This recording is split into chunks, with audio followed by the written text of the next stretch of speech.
Bueno, a continuación vamos a explicar el concepto de una magnitud inversamente proporcional de acuerdo a un experimento que es sencillo. Tenemos 4 recipientes.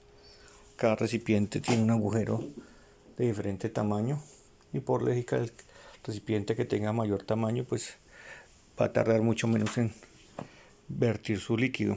Entonces a continuación vamos a explicar a base de este experimento que es una magnitud inversamente proporcional.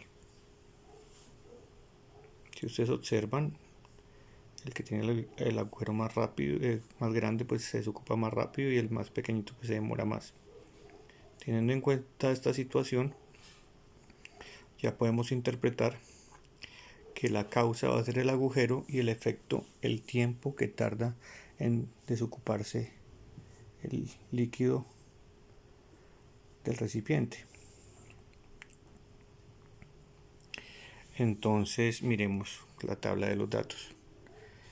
1 con 14, 2 con 7, 3 con 4.6, 4 con 3.5. ¿Qué quiere decir esto? Que si usted observa, el agujero va creciendo y el tiempo va mermando, porque es el tiempo de salida. Entre más grande el agujero, pues menos tiempo se va a gastar en desocuparse. Es lo que ya me va tentativamente a decir y a concluir que es una magnitud inversamente proporcional. Mientras que la independiente aumenta, la dependiente disminuye. Como en el proceso de experimentación siempre hacemos la tabla, de la tabla vamos a pasar a la gráfica. Entonces el área siempre es en este experimento la variable independiente. ¿Y qué es lo que vamos a hacer? Sencillamente, y el tiempo la variable dependiente. Ubicamos los puntos, ahí están ubicaditos, y trazamos, o unimos los puntos, no trazamos, sino unimos y nos da una línea curva.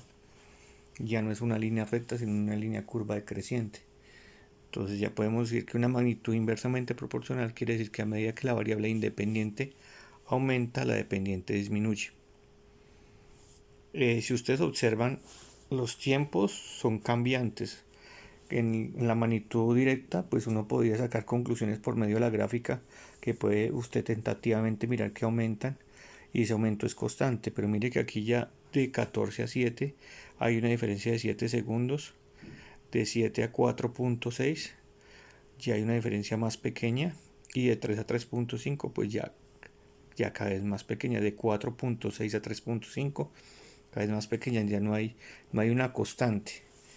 Pero entonces sí tenemos que sacar una constante y una fórmula para poder predecir qué puede suceder con el experimento. ¿Cómo así? Que si yo pudiera tener un agujero de 6, entonces ¿cuánto se demoraría? O un agujero que estuviera intermedio entre 2 y 3. Entonces les voy a explicar a continuación cómo hacer el método para pasar a directamente proporcional. ¿Qué quiere decir? Que una magnitud inversa hay que pasarla a una magnitud directa. Tenemos nuestra tabla de datos, que es lo normal que hemos hecho, pero a la variable independiente, al área le vamos a hacer un proceso matemático que se llama el inverso multiplicativo. Pensemos, un número que multiplicado y dos números que entre multiplicados entre sí me dé 1, o su conjugado, por ejemplo 2. ¿2 por quién? 2 por un medio me daría 1. Entonces el inverso multiplicativo de 2 va a ser un medio. El inverso multiplicativo de 5 va a ser un quinto, porque 5 por un quinto me da 1, que se llama el neutro. Entonces yo le voy a aplicar un proceso matemático a la variable independiente, o sea que ese 1 se me va a convertir en 1 sobre 1, ese 2 se me va a convertir en un medio, y así con el 3 y con el 4, o sea que le voy a aplicar el inverso multiplicativo. Simplemente coloqué, entonces ya no coloco a, sino 1 sobre a, que sería 1 sobre 1, un medio, un tercio, un cuarto, con sus correspondientes tiempos, ellos no van a cambiar. Hago las divisiones y pues, ¿qué va a pasar? Pues el número menor se va a convertir en mayor y el mayor en menor. Y con sus correspondientes tiempos, entonces la tabla va a cambiar de orden. ¿Por qué? porque usted observa, entonces el que era 4 se convirtió en un cuarto y un cuarto equivale a 0,25 y ese 0,25 acompaña a 3,5. Cada agujero, digámoslo así, acompaña el tiempo, no hay problema ahí, sino que el orden va a cambiar.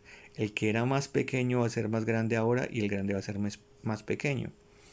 Entonces quedaría un cuarto sería 0,25 con 3,5, un tercio equivale a 0,3 que equivale con el 4,6, un medio equivale a 0,5 que va con 7 y 1 va con 14. Ya teniendo este proceso, vamos a trabajar con la última tabla. Siempre que hay que hacer este proceso, si tengo una magnitud inversa, la tengo que pasar a directa. ¿Y cómo lo hago para pasarla a directa? Hacerle este proceso a la variable independiente. Tenemos nuestra tablita y con esta tabla vamos a hacer la gráfica. ¿Qué va a pasar con la gráfica? Si usted observa los valores de x o la variable independiente, que en este caso llama 1 sobre a, son números muy pequeños y para graficarlo sería pues muy engorroso. Entonces, ¿qué hacemos? Vamos a modificar la escala de valores en el eje x. Entonces, como va de 0 a 1, entonces voy a utilizar en el eje x de 0 a 1 y utilizo 10 cuadros. Y los cuadros del tiempo sí los voy a dejar normales. Entonces ahí estaría la gráfica. La gráfica no, el plano cartesiano, perdón. Entonces, como son datos muy pequeños, entonces yo amplío, digámoslo así, el eje X para poder desarrollar la gráfica. ¿Qué voy a hacer? Primero ubico el último punto. ¿Cuál es el último punto? 1,14. 1 va a 14 y desde ese punto de color rojo trazo una línea recta hasta el punto de origen. O sea que ya estoy prediciendo de que es una magnitud directamente proporcional, que la estoy pasando de inversa a directa. Ahora voy a ubicar los puntos al revés, como al revés. Primero voy al eje Y y después al eje X. Por ejemplo, con 7 trazo la línea paralela, toca la línea y cuando la toca baja, y cuando baja ubico al punto 0,5. Así hago con quién, con 0,3, que sería en este caso 4,6 y toco y bajo y me haría 0,6. Y por último 3,5 en el eje Y, trazo una línea paralela, toca la línea y cuando la toca bajo y cuando bajo ubico al 0,5. Entonces, ¿qué hago?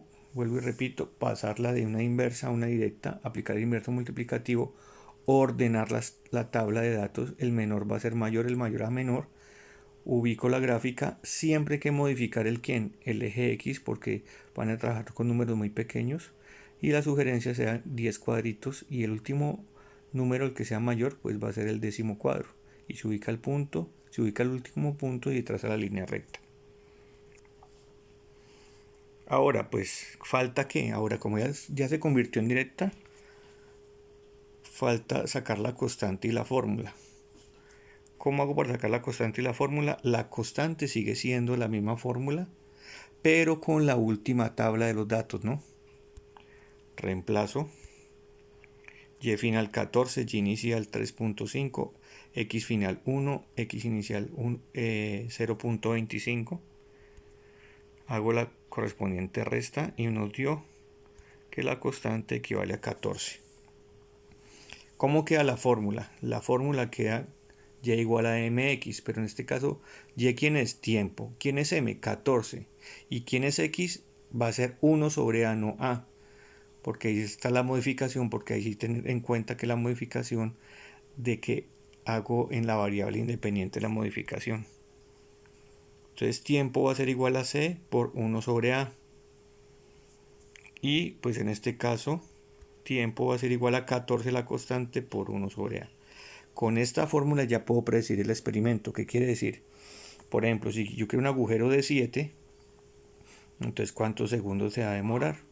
Entonces sería un séptimo, porque reemplazo a por 7, 1 dividido 7 multiplicado con 14, entonces ¿cuántos segundos se va a demorar? y así sucesivamente. Usted ya puede predecir y sacar conclusiones. Entonces, con esta base teórica ya podemos entender, y a base de un experimento, que es una magnitud inversamente proporcional. Entonces, todo este proceso que estoy explicando aquí en estas diapositivas, ustedes lo van a tener en cuenta para poder desarrollar el taller de una magnitud inversamente proporcional.